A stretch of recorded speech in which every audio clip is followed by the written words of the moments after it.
And you returned under the old Val Venis gimmick in 2002, and you had some matches with Mr. Perfect. What was he like to be in the ring with? Mr. Perfect was another one of those guys that I would consider one of the top performers in the industry. When he was the Intercontinental Champion years before I was. He was somebody I looked up to. He was one of those technical guys. That's one thing I liked about the IC title is it always seemed to be the very best technical wrestlers that would go for that IC title, and Mr. Perfect was one of those guys. And to get into the ring with a guy that I always looked up to for his wrestling ability, not so much for his character. I really didn't care for the character too much. I thought it was a cool character, but at most that was about it. But his wrestling ability was something I very much admired.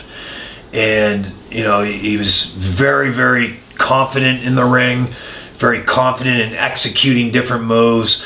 Great drop kick when he would send a guy off into the ropes and he'd take that one step up into a 2-foot drop kick, and it just looked so effortless. And he was just one of those guys I always watched and studied and tried to emulate in many different ways. Were you on that flight with him when he had that amateur match with Brock Lesnar? I was not on the flight that saw Brock Lesnar and Curt Hennig get into a little scrap. I was not on that flight. I did hear all the stories, but unfortunately I was not on that flight.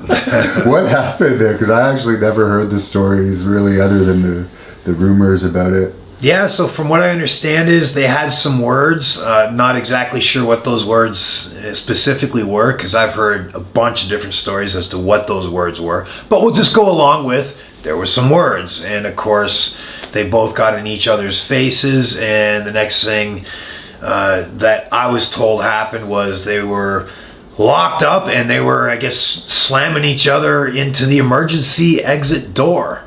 And it was a little worrisome for some passengers on that plane for a certain period of time. And I don't know the whole story behind it. As like I said, I've heard a bunch of different stories as to what led up to the ruckus. But yeah, apparently when they were fighting, when they were locking horns, they were smashing into that exit door. I guess an emergency exit door. I guess that was why Hennig got released at that time, but he probably could have gone for a while longer, couldn't he have, with the shape he was in?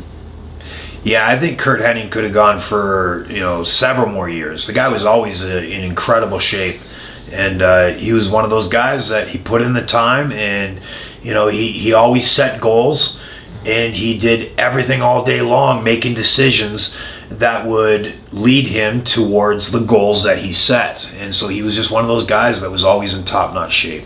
Follow us on Twitter at the Hannibal TV for instant updates.